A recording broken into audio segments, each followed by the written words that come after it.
بسم اللہ الرحمن الرحیم۔ دوستو، کون سا فرقہ ناجی ہے، نجات پانے؟ حق تعالی سے امیدوار تھا۔ یہ علاؤالدولہ سمنانی جو 21 سال مقام حقیقت کے رہے، جب مقام حقیقت سے باہر آئے تو انہوں نے ناجی فرقہ پوچھا تو کیا جواب ملا؟ سارے 72 فرقے دیکھ لیے، سنی شیعہ وہابی سب دیکھ لیے، بات بنی نہیں۔ چلیے صاحب، کون سا فرقہ ناجی ہے؟ یہ علاؤالدولہ سمنانی نے اللہ سے پوچھا مقام حقیقت سے واپس آنے کے بعد، جب 21 سال مقام حقیقت پہ تھے۔ آپ آگے فرماتے ہیں لیکن حق تعالیٰ سے امیدوار تھا کہ اکیلا نہیں رہوں گا، صبر و انتظار کرتا رہا کہ اللہ تعالیٰ کے یہاں سے کب مجھے خبر ملے کہ کون سا فرقہ ناجی، تا وقت کہ حق تعالیٰ نے میرے دل سے پردہ اٹھا لیا۔ میں نے عالم غیب میں بطریق کشف اہل صفا کے ایک گروہ کو دیکھا۔ اب کیا ہوا صاحب؟ انہوں نے درویشوں کے گروہ کو دیکھا کہ ان کی بوئے محبت جاں پرواز اور ان کا دیدار زندگی بخشنے والا تھا۔ ان کو جب دیکھا تو ان پر جان چھڑکنے کو دل چاہ رہا تھا اور آنکھوں کو بہت خوبصورت بہت بھلے لگ رہے۔ میں نے ان کو سلام کیا، انہوں نے بہترین جواب دیا اور عذرائے کرم اس حقیر کی تعظیم کی۔ میں نے عرض کی کہ آپ فرمائیں کہ آپ کون ہیں؟ علاؤالدولہ سمنانی نے 21 سال مقام حقیقت پہ رہنے کے بعد جب سارے فرقے دیکھ لیے 72 تو اس 73ویں فرقے سے ملے، فرمایا کہ آپ کون ہیں؟ کہ آپ کے مبارک چہروں پر صالحین سے نشان، یعنی صالحین جیسے نشان ہیں، نیکوکاروں جیسے نشان۔ انہوں نے کہا کہ ہم بندگان خدا ہیں، ہم اللہ کے بندے ہیں، اور 3 شرائط یعنی 3 کنڈیشن، یعنی سیاحت و عبادت و طہارت کی پابندی صورتاً اور معناً دل و جان سے بجا لاتے ہیں۔ پہلی شرط تو یہ ہے کہ ہم ٹریولنگ کرتے ہیں،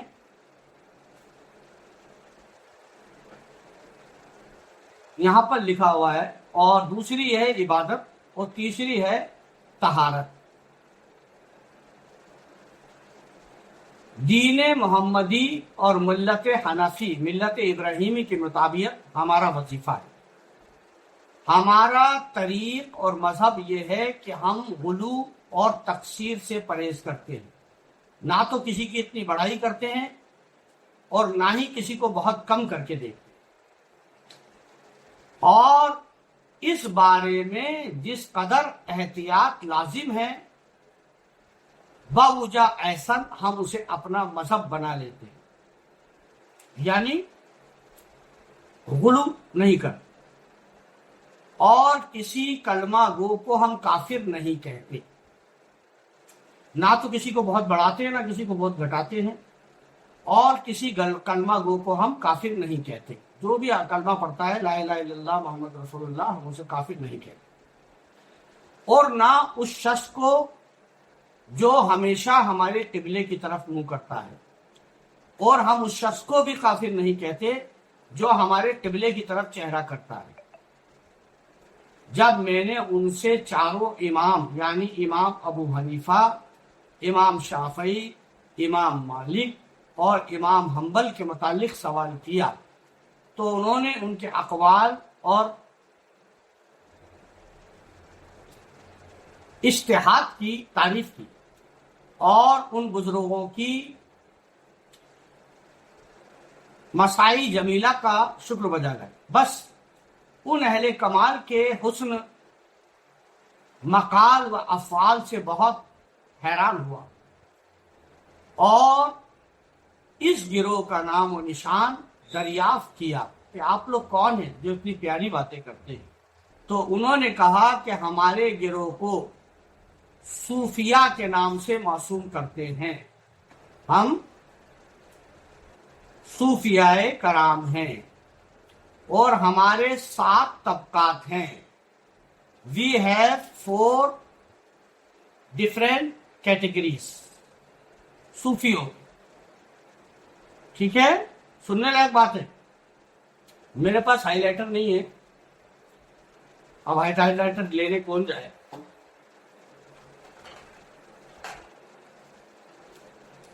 ہمارے گروہ کو صوفیوں کا گروہ کہتے ہیں اور ہماری 7 کیٹیگریز ہیں. ٹھیک ہے نا. کون کون سی وہ 7 کیٹیگریز ہے صوفیوں کی؟ پہلا طبقہ طالبین کا ہے، یعنی جو طلب گار ہیں. پہلا طبقہ ان کا ہے جو اللہ کی طلب رکھتے ہیں یا پھر علم کی طلب، طالب علم یعنی تصوف کے طالب علم. دوسرا طبقہ مریدین کا ہے. The second category is مریدی.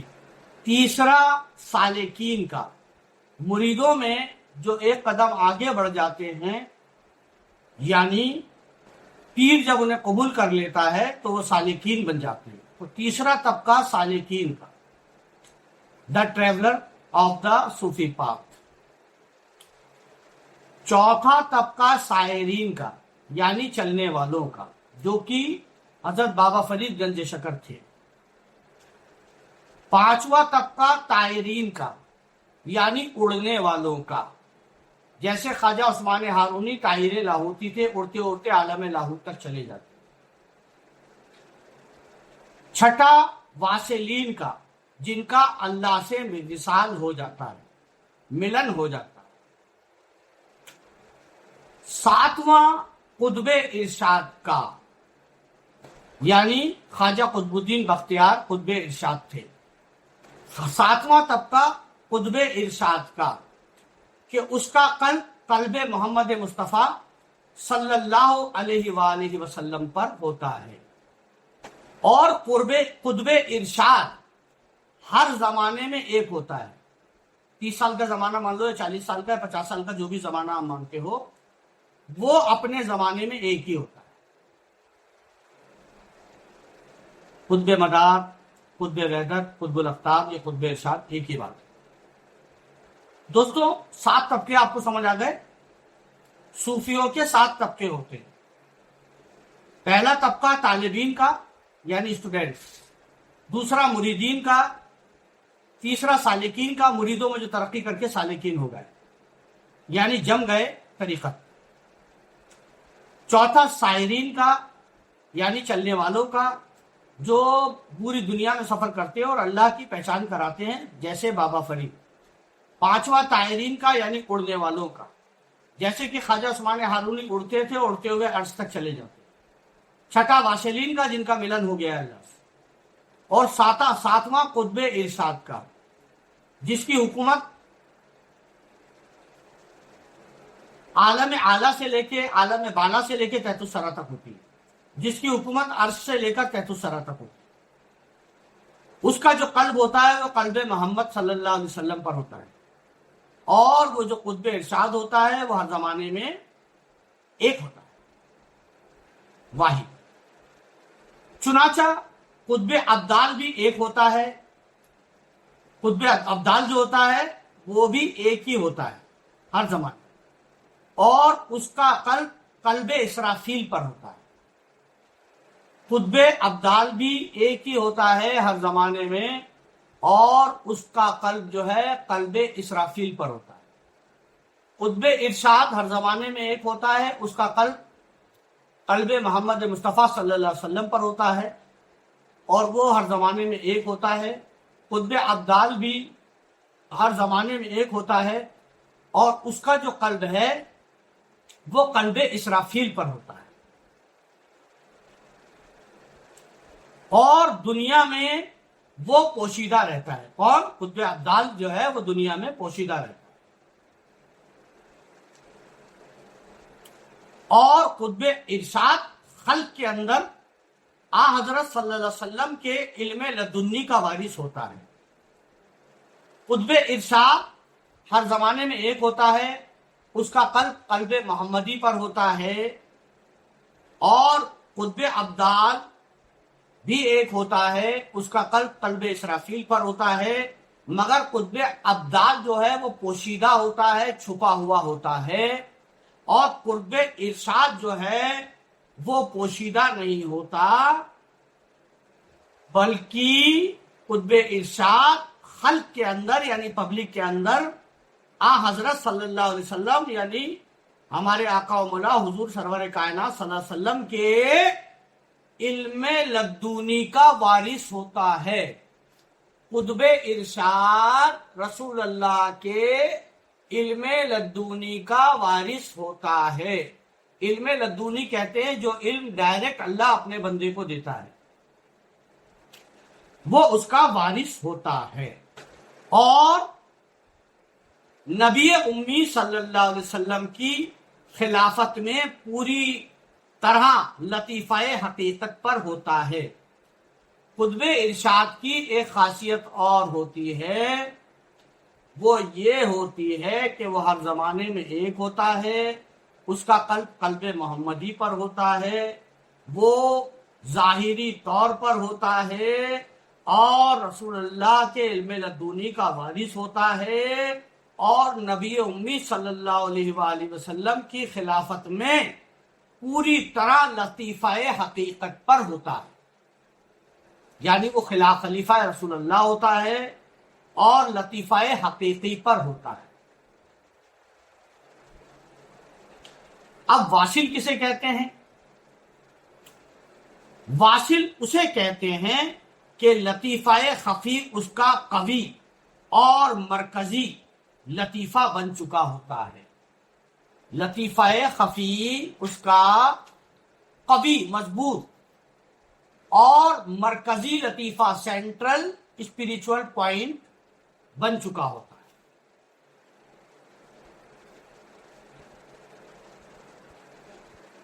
ہے نا. اب لطیفہ خفی کی ایک تعریف میں بتا دوں.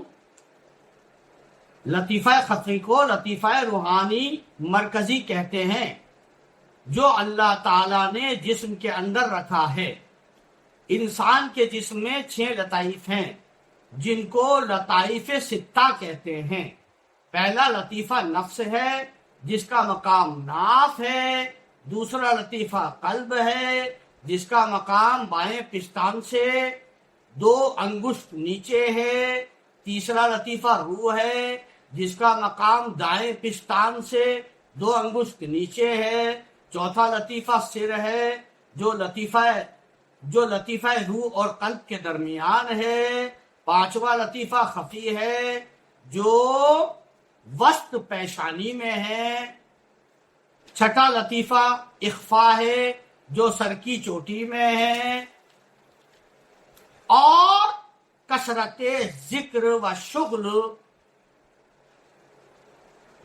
اور فضل باری تعالی سے جب لطائف زندہ ہوتے ہیں تو ان میں ذکر اللہ جاری ہو جاتا ہے اور سارا گھر روشن ہو جاتا ہے. پھر سے آتے ہیں واصل کے اوپر. واصل اسے کہتے ہیں کہ لطیفہ خفی اس کا قوی اور مرکزی لطیفہ ہو چکا ہوتا ہے. اور تائید کسے کہتے ہیں؟ اڑنے والا. تائید اسے کہتے ہیں جو لطیفہ روحی پر پہنچ گیا ہو، یعنی جس کا روح لطیفہ زندہ ہو جاتا ہے وہ طائر ہو جاتا ہے، اڑنے لگتا ہے. واصل اسے کہتے ہیں کہ لطیفہ خفی اس کا قوی اور مرکزی لطیفہ بن چکا ہو. طائر اسے کہتے ہیں جو لطیفہ روحی پر پہنچ گیا ہو. اور شاعر اسے کہتے ہیں جس کا لطیفہ سر قوی مرکزی بن گیا ہو، اسے شاعر کہتے ہیں، شاعری، ٹریولر، جس کا سر لطیفہ مرکزی قوی بن گیا ہو، سینٹرل اینڈ مضبوط۔ اور مرید اسے کہتے ہیں، مرید کسے کہتے ہیں سن لو، مرید اسے کہتے ہیں کہ جس کا لطیفہ نفس کبھی مرکزی بن چکا ہو،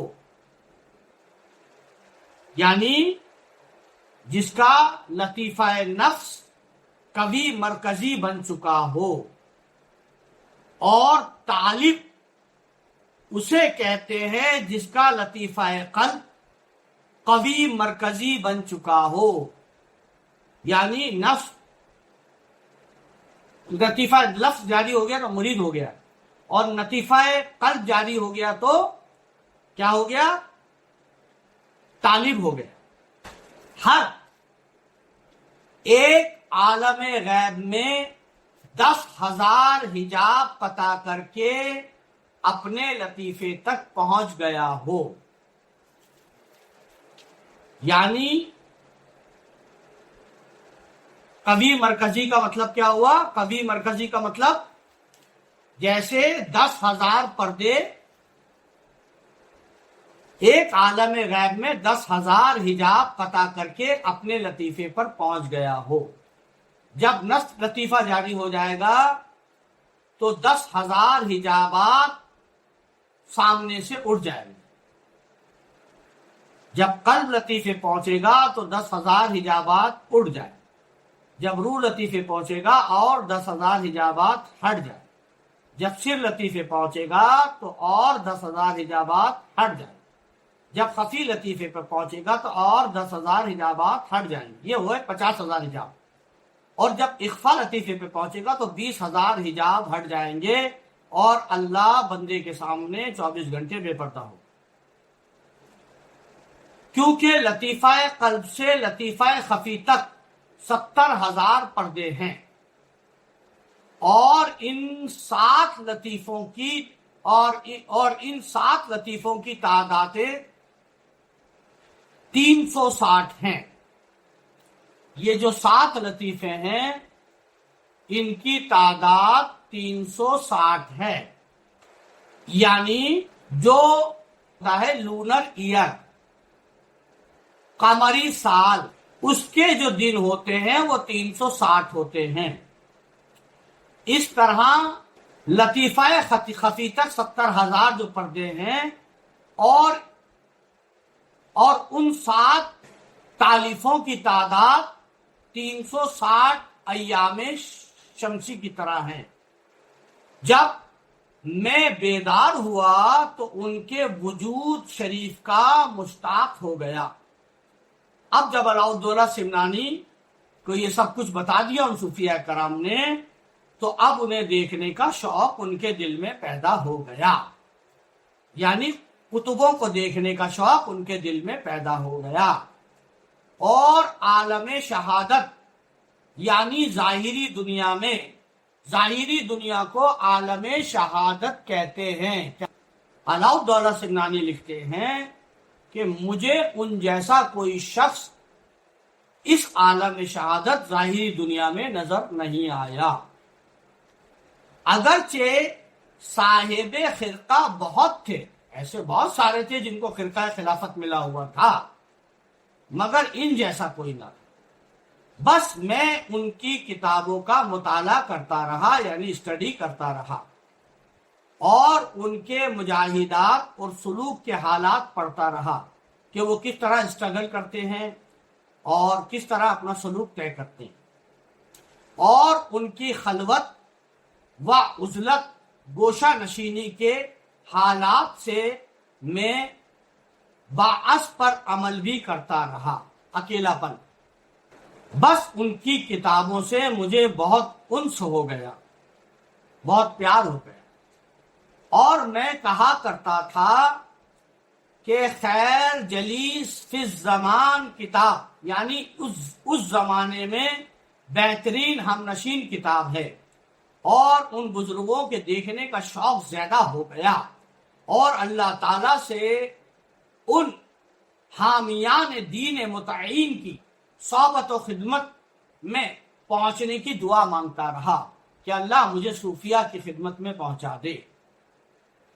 بس ظاہری دنیا میں مجھے ان صوفیہ باصفا کی صحبت نصیب ہو گئی، یہ علاؤالدولہ سمنانی لکھ رہے ہیں، اور شیطان کا مکر میرے دل میں وسوسہ، شبہات اور شک پیدا کرنے سے نا امید ہو کر بھاگ گیا۔ اب جب میں نے ان صوفیہ کرام کی صحبت اختیار کر لی تو شیطان بھاگ گیا، میں تفرقہ ظاہر اور تردد باطن سے آزاد ہو گیا، فرقہ پرستی اور شک و شبہ سے آزاد ہو گیا، اور مجھ پر صحبت کا طریق روشن ہو گیا۔ جب ان کی صحبت میں رہا تو ان کا طریق بھی مجھ پر روشن ہو گیا، اور میرا نفس طریق عبادت پر نہ کہ طریقہ عادت پر ثابت قدم ہو گیا۔ میرا نفس جو ہے وہ طریقہ عبادت پر ثابت قدم ہو گیا، نہ کہ طریقہ عادت پر۔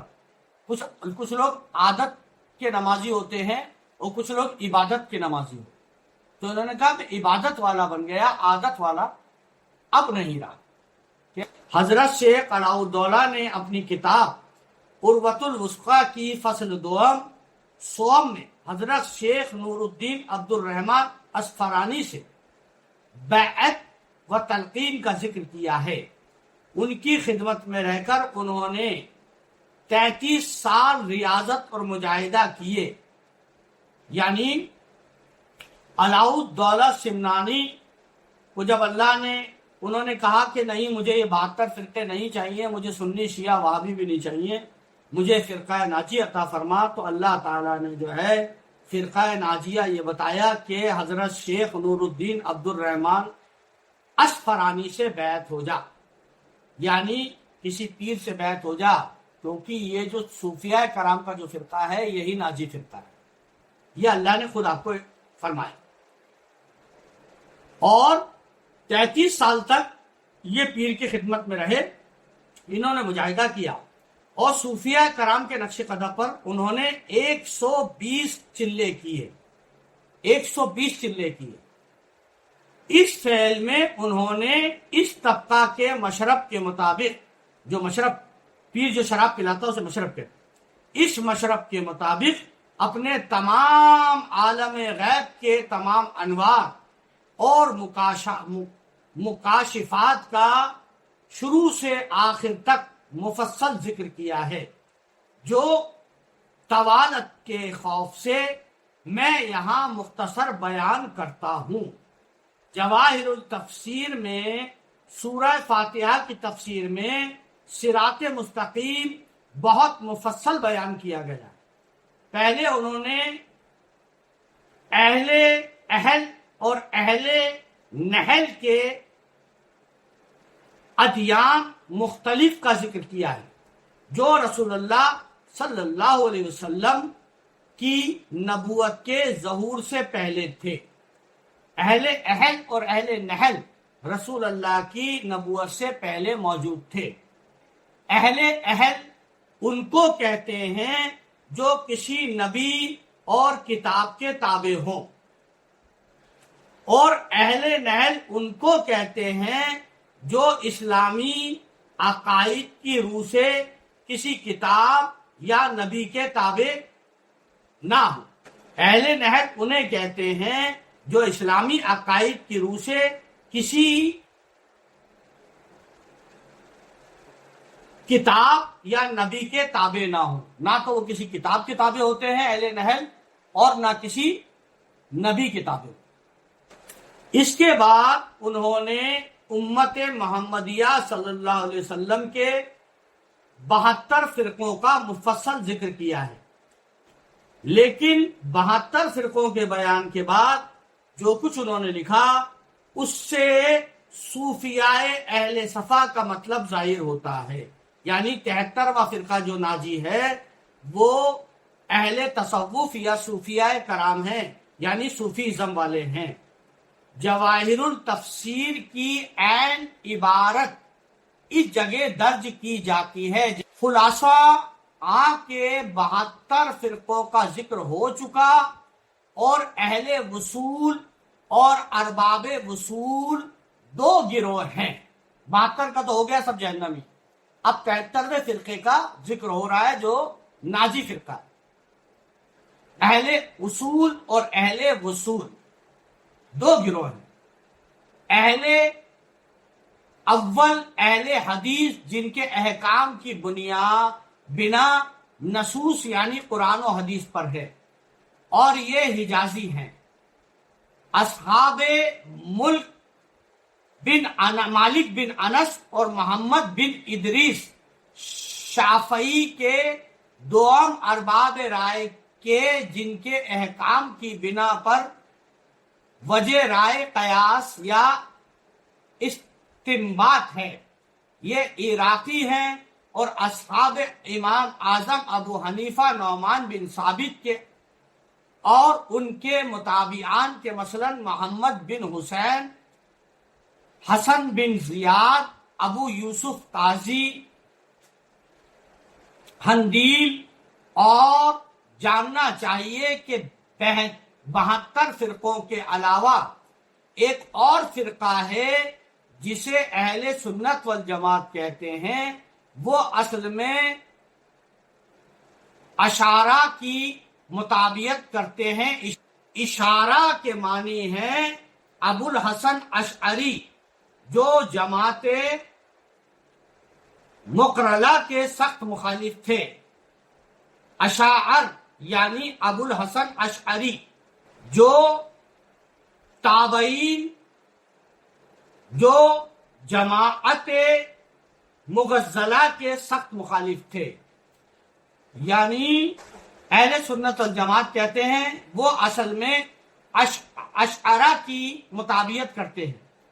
اور خواجہ فارس بن عیسیٰ بغدادی کے حالات میں لکھا ہے کہ فروعات میں مذاہب اربع یعنی حنفی، شافعی، مالکی، حنبلی میں سے کسی ایک کی مطابقت عمل کرتے ہیں، انہیں اہل سنت والجماعت کہتے ہیں۔ اس طائفہ یعنی اہل سنت والجماعت کی روش فوزو فلاں کے قریب تر ہے، اور ان کا نجات سے نسبت دنیا مناسب ہے۔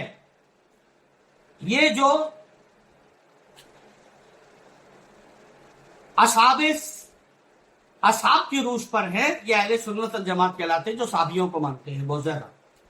اور ان کا جو نجات سے جو ان کا مراد ہے وہ دنیا میں آرام، چین اور سکون کی زندگی جینا، کیونکہ اس جماعت کے احکام کی بنا حضرت رسالت پناہ صلی اللہ علیہ وسلم کی سنت اور مطابقت پر اور اہل بیت و اصحاب کرام کی روش پر ہے، جن کے متعلق حضرت نے فرمایا ہے میرے اہل بیت حضرت نوح علیہ السلام کی کشتی کی طرح ہے، یعنی نجات کا ذریعہ ہیں۔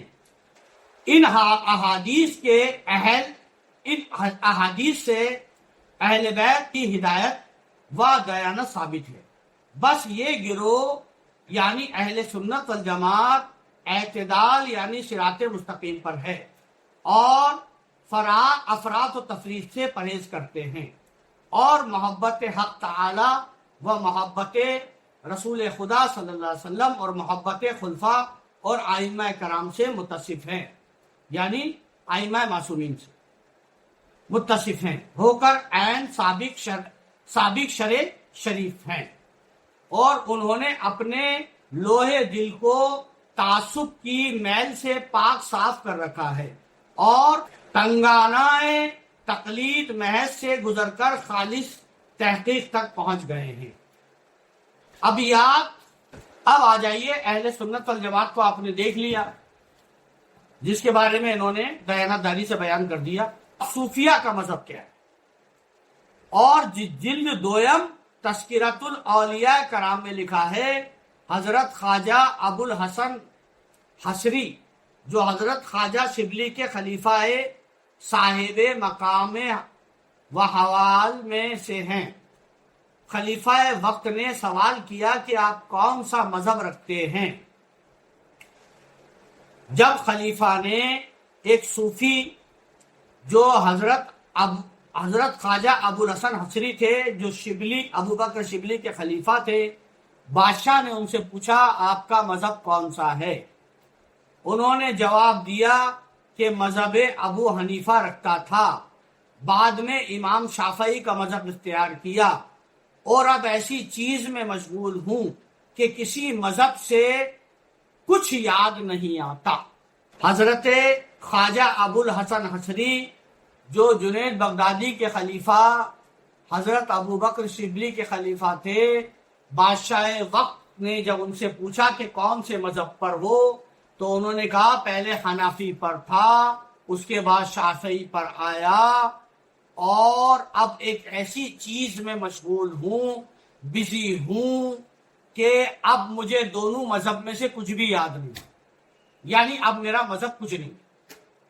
الصوفی لا مذہب لا، صوفی کا کوئی خاص مذہب نہیں ہوتا۔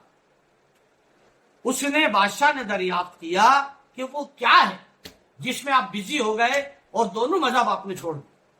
آپ نے جواب دیا کہ تصوف، صوفیزم، جن کا کسی مذہب سے کوئی لینا دینا نہیں، ان کا صرف مشرب ہوتا ہے، مذہب نہیں، یہی ناجی فرقہ ہے۔ انہوں نے فرمایا کہ تصوف۔ پھر بادشاہ نے پوچھا تصوف کیا ہوتا ہے؟ آپ نے فرمایا تصوف وہ چیز ہے کہ اس کے بغیر دنیا کی کوئی چیز آرام نہیں پکڑتی۔ تصوف وہ چیز ہے کہ اس کے بنا دنیا کی کوئی چیز آرام نہیں پکڑتی۔ خواجہ حافظ شیرازی اسی مقام کی طرف اشارہ کرتے ہوئے فرماتے ہیں 72 فرقے کیا ہیں، معذور ہیں، لنگڑے لولے ہیں، جب ان کو حقیقت نظر نہ آئی تو اپنی قیل و قال شروع کر دی۔ حضرت شیخ شرف الدین یحییٰ منیری رحمۃ اللہ علیہ ابو عبداللہ قشیری سے کتاب آداب المریدین کی شرح میں منقل کرتے ہیں۔ کتاب آداب المریدین ہماری لائبریری میں ہے، اس میں نقل کرتے ہیں کہ بہت برا ہے وہ صوفی۔ کون سی کتاب؟ ابو عبداللہ قشیری کی ایک کتاب ہے جس کو آداب المریدین کہتے ہیں، مریدی کے آداب۔ اس میں حضرت یحییٰ منیری تشریح کر رہے ہیں اور نقل کر رہے ہیں کہ بہت برا ہے وہ صوفی، بہت برا ہے وہ صوفی۔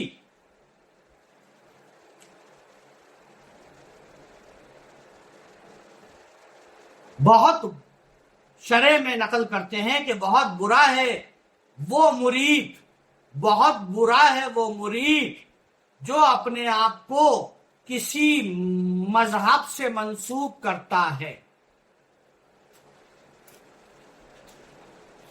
ابو عبداللہ قشیری کی کتاب آداب المریدین کی شرح میں یحییٰ منیری لکھتے ہیں کہ بہت برا ہے وہ مرید، بہت برا ہے وہ مرید جو اپنے آپ کو کسی مذہب سے منسوب کرتا ہے، یعنی اپنے آپ کو حنفی، شافعی، حنبلی کہتا ہے، بلکہ اسے اپنے پیر کے مشرب پہ ہونا چاہیے، کیونکہ صوفیوں کا مختلف مذاہب میں سے کسی مذہب سے نسبت نہیں۔ بہت برا ہے وہ مرید جو اپنے آپ کو کسی مذہب سے جوڑے، کیونکہ اس کا مذہب نہیں ہوتا، مشرب ہوتا ہے نا۔ صوفیوں کو کسی مذہب سے کوئی لینا دینا نہیں۔ جیسے نظام الدین اولیاء سے پوچھا گیا آپ کو کون سے مذہب پر ہے، تو آپ نے کہا بھائی جب احکام شریعت بجا لاتی ہے تو حنفی ہوتے ہیں، باقی ہم مذہب پہ نہیں مشرب پہ ہوتے ہیں، ہمارا عقیدہ پورا مشرب ہوتا ہے۔ صوفیوں کو مختلف مذاہب میں سے کسی مذہب سے کوئی نسبت نہیں سوائے مذہب اہل تصوف، سوائے مذہب اہل تصوف کے اور اہل تصوف کی حجت تمام مسائل میں دوسرے لوگوں کی حجت سے زیادہ ظاہر ہے. یعنی اہل تصوف جو ہیں صوفیزم، تصوف جو دنیا کو قطب اور اولیاء دیتے ہیں، یہی ناجی فرقہ ہے. اہل تصوف اور دوسرے فرقوں میں کیا فرق ہے؟ What is the difference between دوسرے جو اسلامک فرقے ہیں اور صوفیزم میں کیا فرق ہے؟ اور اہل تصوف کے مذہب کے قواعد قوی ترین ہیں. اہل تصوف کے مذہب کے جو قواعد ہیں وہ بہت مضبوط ہیں، کیونکہ دوسرے مذاہب والے اصحاب نقل و اثر یا ارباب عقل اور فکر ہیں. صوفیزم والوں کے علاوہ جو دوسرے لوگ ہیں، یا تو وہ نقل سے کام لیتے ہیں، یعنی قرآن و حدیث کی نقل کرتے ہیں، یا پھر اپنی عقل سے شریعت کے قانون بناتے ہیں. لیکن مشائخ علیہ رحمت کا طائفہ اس سے الگ گزر گیا. جو کچھ دوسروں کے لیے غیب ہے ان کے لیے ظاہر ہے. یہ جو ظاہر پرست ہیں یہ الگ ہیں، اور جو باطن پرست ہیں وہ الگ ہیں. یہ جو صوفیہ کرام ہوتے ہیں، یہ جو صوفیہ کرام ہوتے ہیں دوسروں کے لیے جو غیب ہوتا ہے، ہم لوگوں کے لیے وہ ایک عام بات ہوتی ہے، وہ ہمارے لیے ظاہر ہوتا ہے، غیب نہیں ہوتا. جسے لوگ غیب سمجھتے ہیں وہ ہمارے لیے غیب نہیں ہوتا، وہ ظاہر ہوتا. ان کے لیے جو صوفیہ ہیں غیب ظاہر ہوتا ہے، غیب کو غیب نہیں مانتے، ظاہر ہی مانتے. اور جو کچھ اوروں کے لیے استدلال ہے ان کے لیے کشف ہے. یعنی جو صوفیہ کرام ہیں یہ انہیں کشف حاصل ہوتا ہے. نیز مذہب اہل تصوف کا ایک ظاہر ہے اور ایک باطن. جو مذہب اہل تصوف ہے، تصوف اپنے آپ میں ایک مذہب ہے، اور مذہب اہل تصوف کا ایک ظاہر ہے اور ایک باطن. ظاہر کیا ہے؟ ظاہر یہ ہے کہ وہ ہمیشہ ادب کو ملحوظ رکھتے ہیں. صوفیزم والوں کا ظاہر ایک ظاہر ہے اور ایک باطن ہے. ظاہر ان کا یہ ہوتا ہے کہ وہ ہمیشہ ادب کرتے ہیں، بہت ادب والے، اور یہ شریعت ہے، اور ادب جو ہے یہ شریعت ہے. صوفیوں یعنی خلق خدا کے ساتھ اسلام کی ظاہری تعلیمات کے مطابق معاملہ کرتے ہیں، ان کے ساتھ ادب سے پیش آتے، بے ادب نہیں ہو. یہ ایک شریعت ہے.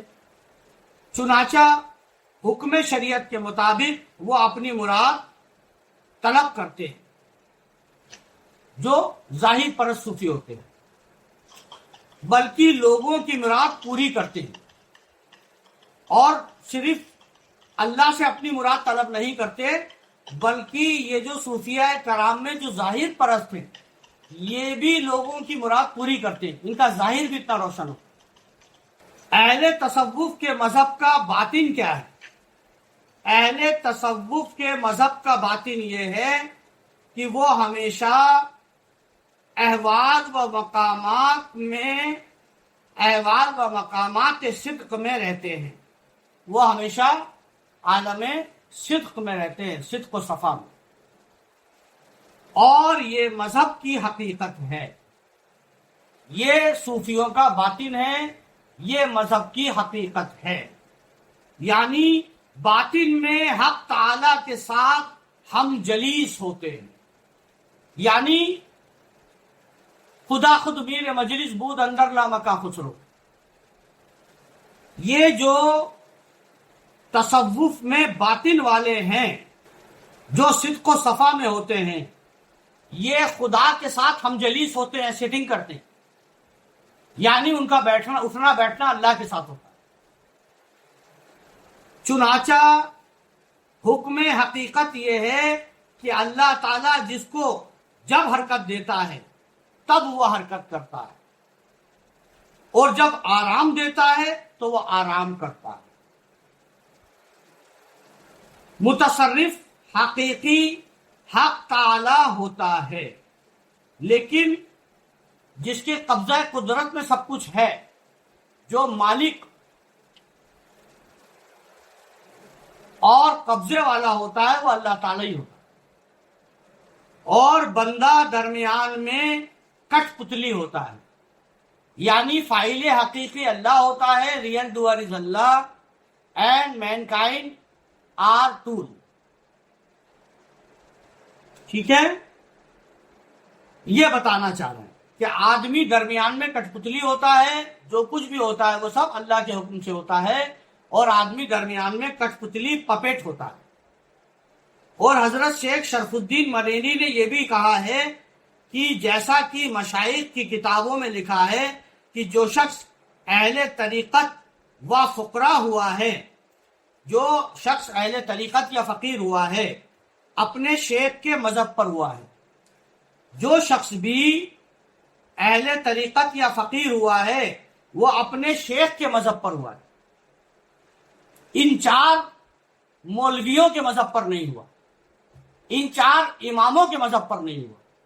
جو کوئی بھی اللہ کی راہ میں کامیاب ہوا وہ اپنے پیر کے مذہب سے کامیاب ہوا، جسے مشرب کہتے ہیں۔ آئی سمجھ میں دوستو؟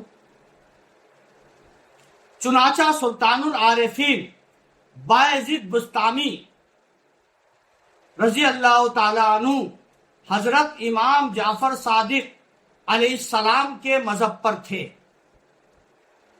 کون؟ سلطان العارفین بایزید بستامی حضرت امام جعفر صادق کے مذہب پر تھے، کیونکہ وہ امام جعفر صادق کے مرید تھے۔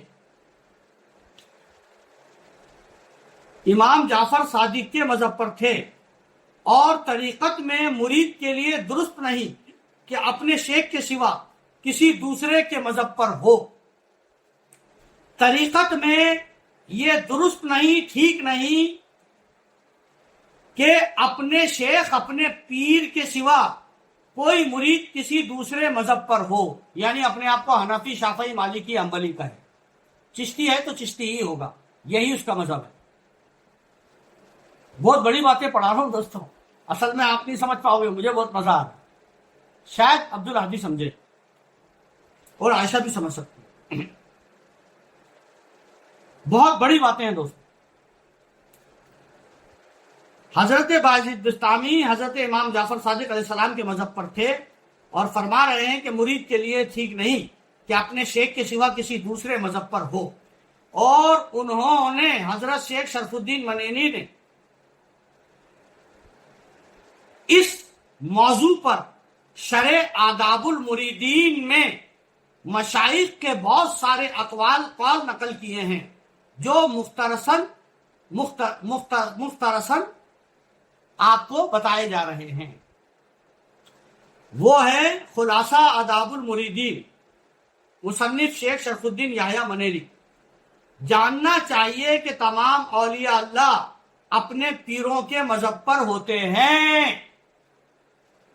جاننا چاہیے کہ تمام اولیاء اللہ اپنے پیروں کے مذہب پر ہوتے ہیں، اگرچہ ظاہری معاملات میں امام ابو حنیفہ، امام شافعی کی اقتدا کرتے ہیں، ہوتے اپنے پیر کے مذہب پر ہیں، لیکن جو ظاہر میں جو نماز وغیرہ، روزہ، جو ظاہراً جو باتیں ہوتی ہیں اس میں بھلے وہ امام شافعی، امام حنبلی کے ہوں، مگر حقیقت میں ان کا جو کلو مذہب ہوتا ہے وہ ان کے پیر کا مشرب ہوتا ہے۔ آپ فرما رہے ہیں جاننا چاہیے کہ 14 سلسلوں کے تمام اولیاء، 14 خانوادہ اصلیہ کے تمام اولیاء جاننا چاہیے کہ 14 سلسلوں کے 14 خانوادہ اصلیہ کے سارے اولیاء اللہ اپنے پیروں کے مذہب پر رہے ہیں، اگرچہ ظاہری معاملات میں امام ابو حنیفہ، امام شافعی وغیرہ کی اقتدا کرتے تھے، لیکن عبادات و عقائد اور باطنی امور میں اپنے مشائخ کے نقش قدم پر چلتے تھے، لیکن جو عبادات خفیات ہیں اس میں اپنے پیر کے نقش قدم پر چلتے تھے، اور اپنے مشائخ کے مشرب کے خلاف اور اپنے پیروں کے مشرب کے خلاف کسی کی اقتدا نہیں کرتے تھے۔ اگر کسی امام کی ٹکرا جائے عقیدہ کسی کے پیر سے تو وہ امام کو فالو نہیں کرتے تھے، اپنے پیر کو فالو کرتے تھے۔ میر سید اشرف جہانگیر سمنانی جو کہ خاندان چشت کے کامل اولیاء میں سے ہیں، اکمل اولیاء میں سے ہیں، لطائف اشرفی میں یہی کہا ہے۔ کیا کہا ہے؟ جاننا چاہیے کہ دنیا میں ہر شخص اپنے عرفان کے مطابق کوئی نہ کوئی مذہب اختیار کیے ہوئے ہے۔ جاننا چاہیے کہ دنیا میں ہر شخص اپنے عرفان یعنی عقل سمجھ لو کے مطابق کوئی نہ کوئی مذہب اختیار کیے ہوئے ہے۔ سب لوگ اپنے ذوق و جدان میں اپنے اپنے مسلک پر فخر کرتے ہیں۔ ہر آدمی اپنے مسلک پہ فخر کرتا ہے، لیکن جب وہ دیکھتے ہیں کہ ان کے مذہب قطعی مسلک اور مشرب میں فرق ہے تو مذہب فقیہی روش کی بجائے مشرب شیخ اختیار کرتے ہیں۔ لیکن جب انہیں لگتا ہے، لطائف اشرفی میں لکھ رہا ہے کہ یار یہ اماموں کا مذہب ہمارے پیر سے ٹکرا رہا ہے، تو پھر وہ اپنے پیر کو فالو کرتے ہیں، کسی امام کو فالو نہیں کرتے۔ جس طرح سلطان المشائخ نظام الدین اولیاء بدایونی دیوگیر مشائخ چشت اسرار ہم نے یعنی نظام الدین اولیاء اور مشائخ چشت نے اکثر معاملات میں امام ابو حنیفہ کے مذہب کی اقتدا کی ہے اور اپنے آپ کو اس مذہب کے ساتھ منسوب کر دیا ہے۔ میں بھی اسی مذہب پر ہوں یعنی مذہب امام ابو حنیفہ کے مذہب پر، لیکن سما جو امام صاحب کے مذہب میں حرام ہے، امام ابو حنیفہ کے مذہب میں سما حرام ہے، اسے حضرت نظام الدین اولیاء اپنے مشائخ کی مطابعت میں سنتے تھے، لیکن نظام الدین اولیاء اب یہاں پر حنفی نہیں ہوتے تھے، وہ اپنے پیر کو فالو کر کے سما سنتے تھے۔ اس بارے میں علماء وقت نے سلطان غیاث الدین تغلق سے حضرت محبوب الہی کے خلاف مجلس مناظرہ تیار کرایا، مناظرہ تیار کیا حضرت امام نظام الدین اولیاء سے، وہ تو ہمارے امام ہیں۔ حضرت خواجہ قطب الدین بختیار کاکی اوشی کے زمانے میں بھی علماء نے بہت غلو مبالغے سے کام لیا سما کے بارے میں، کہا یہ کسی بھی امام کے مذہب میں جائز نہیں۔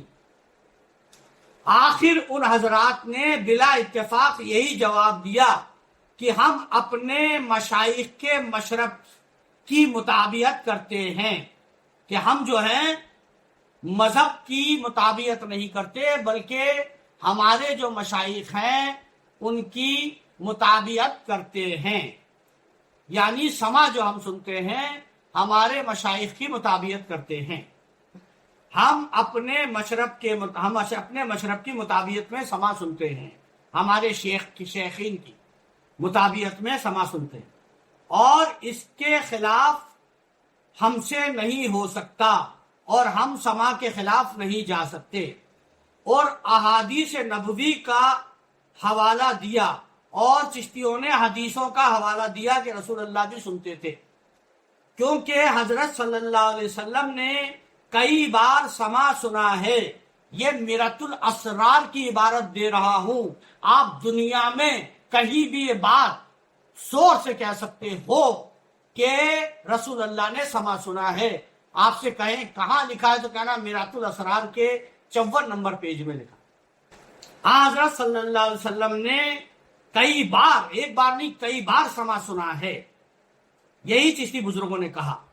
چنانچہ سیاستہ میں، یعنی وہ جو 6 حدیثوں کی کتابیں سیاستہ میں موجود ہے، یہ رسول اللہ کا سما سننا حدیثوں میں موجود ہے، سیاستہ کی حدیث. اسی طرح مریدوں کی زمین بوسی کے، مرید جو پیر کے سامنے کی زمین بوسی کرتے ہیں، قدم بوسی نہیں، زمین بوسی، پیر جہاں کھڑا ہوتا ہے اس کے سامنے کی زمین کو سجدہ کرتے ہیں. اسی طرح مریدوں کی زمین بوسی کے موضوع پر شیخ ضیاء الدین برنی نے حضرت سلطان المشائخ سے سوال کیا تھا. کس نے؟ ضیاء الدین برنی نے سوال کیا تھا نظام الدین اولیاء سے کہ آپ کے سامنے کی قدم کے سامنے کی زمین کو جو مرید چوم رہے ہیں. انہوں نے سوال کیا تھا. آپ نے فرمایا کہ میرے پیر طریقت شیخ فرید الدین مسعود کی خدمت میں مریدین زمین بوسی کرتے تھے اور ان کو اپنے مشائخ کے مشرب کے مطابق منع نہیں فرماتے تھے. آپ سے سوال کیا برنی نے نظام الدین اولیاء سے، یہ جو سجدہ کر رہا ہے زمین پہ آپ کے قدموں کے سامنے، یہ کیسے جائز ہے کہ حرام ہے؟ آپ نے کہا میرے مرشد کی سامنے لوگ زمین بوسی کیا کرتے تھے اور وہ اپنے پیران شیخان کی مطابعت میں انہیں منع نہیں کرتے تھے. اگر میں منع کروں گا تو میں اپنے پیروں کے خلاف ہو جاؤں. انہیں منع نہیں فرماتے تھے. اب اگر میں اپنے آپ کو اس بات سے منع کروں، یعنی باز رکھوں، تو اپنے فعل پر اعتراض کرنے والا بنوں گا کہ میں نے اپنے ہی فعل پہ اعتراض کیا، کیونکہ میں نے بھی تو اپنے پیر کی زمین بوسی کی تھی، قدم بوسی کی تھی. اب انہیں منع کروں گا تو اپنے فعل پر اعتراض کروں گا. اور یہ ممکن ہی نہیں. آپ نے فرمایا یہ ممکن ہی نہیں. اب مولانا روم کیا فرماتے ہیں اور فرید العطار بھی یہ فرماتے ہیں. کیا فرماتے ہیں؟ اگر ذات حق آدم کے وجود میں نہ ہوتی، اللہ کی ذات اگر ذات حق آدم کے وجود میں نہ ہوتی تو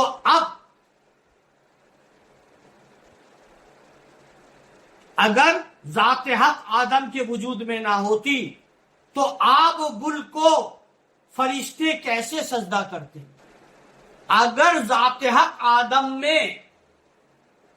آدم کے وجود میں نہ ہوتی تو فرشتے آدم کو سجدہ کیوں کرتے؟ اب یہاں پر رک جاتے ہیں اور اسی ٹاپک کو کل آگے بڑھائیں گے.